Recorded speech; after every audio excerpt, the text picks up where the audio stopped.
Halo semuanya, jadi grup NC Sally dan Daryl mau menjelaskan pelajaran kita yang judulnya bagaimana caranya supaya Tuhan berkenan kepada kita.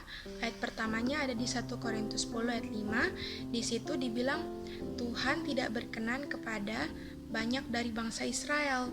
Nah, tapi karena Tuhan tidak berkenan, mereka dibunuh di wilderness atau di overthrown di wilderness. Nah, kenapa Tuhan tidak berkenan kepada mereka? Ayatnya ada di Hebrews 11 ayat 5 yang akan dijelaskan oleh Daryl. Di Hebrew 11 ayat 5 di situ Henok melalui iman, Henok itu dia memiliki kesaksian bahwa Henok dia berkenan kepada Tuhan. Nah, artinya orang yang nggak beriman, artinya Tuhan nggak berkenan kepada dia kan. Nah, artinya juga bangsa Israel atau banyak dari bangsa Israel itu tidak beriman. Karena apa? Karena Tuhan tidak berkenan kepada bangsa Israel. Banyak dari bangsa Israel. Jadi pertanyaannya, bisakah Tuhan berkenan kepada kita kalau kita tidak beriman? Jawabannya di Hebrews 11 ayat 6 dibilang tanpa iman mustahil Tuhan bisa berkenan kepada kita. Artinya iman itu Jadi kesimpulan sejauh dari 3 ayat ini, kesimpulannya itu adalah untuk Tuhan berkenan kepada kita harus beriman. Dan bila tidak ada iman, Tuhan tidak berkenan kepada kita. Dan seperti bangsa Israel itu akan dibinasakan kalau kita tidak ada iman. Jadi kalau kita nggak ada iman, kita ya akan dibinasakan juga seperti bangsa Israel yang tidak beriman itu di padang gurun, atau kita akan mati gitu kan. Jadi itulah kesimpulan sejauh 3 ayat. teman-teman, cara bagaimana buat cara bikin cara dapat iman.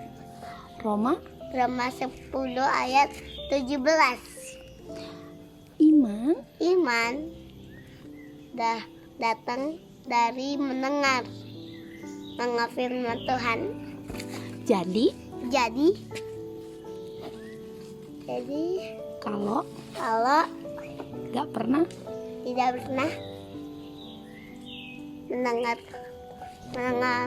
firman Tuhan, tidak bisa Tidak ada ada. iman, artinya tidak bisa berkenan dapat Tuhan. Lalu pertanyaannya, apakah untuk ada iman saya cukup untuk dengar firman saja?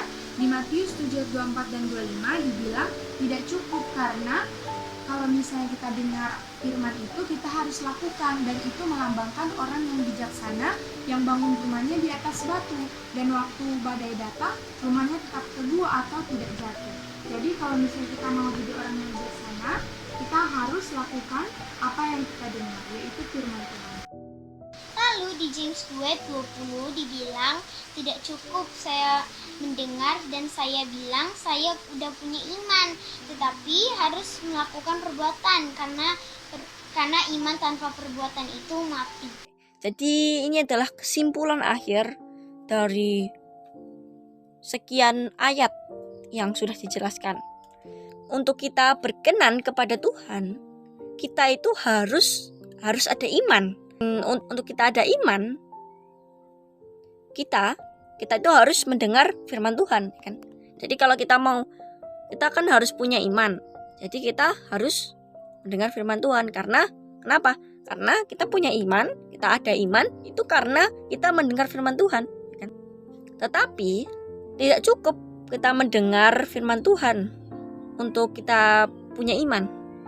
Bahwa iman itu nggak ada apa-apanya kalau kita nggak ada perbuatan. Atau tidak cukup kita tuh mendengar firman Tuhan tanpa ada perbuatan. Jadi kita harus ada perbuatannya. Gak cukup cuma mendengar aja. Nah, itu adalah langkah pertama supaya Tuhan itu berkenan kepada kita. Nah, itu yang pertama. Dan yang kedua itu kita itu harus buktikan bahwa kita itu punya iman di dalam dalam apa? Di dalam perbuatannya kita. Jadi perbuatan kita itu membuktikan bahwa kita itu punya iman. Jadi jika kita tidak ada perbuatan, waktu kita nggak ada perbuatan yang mengungkapkan imannya kita, jadi kita akan dibinasakan seperti bangsa Israel di padang gurun.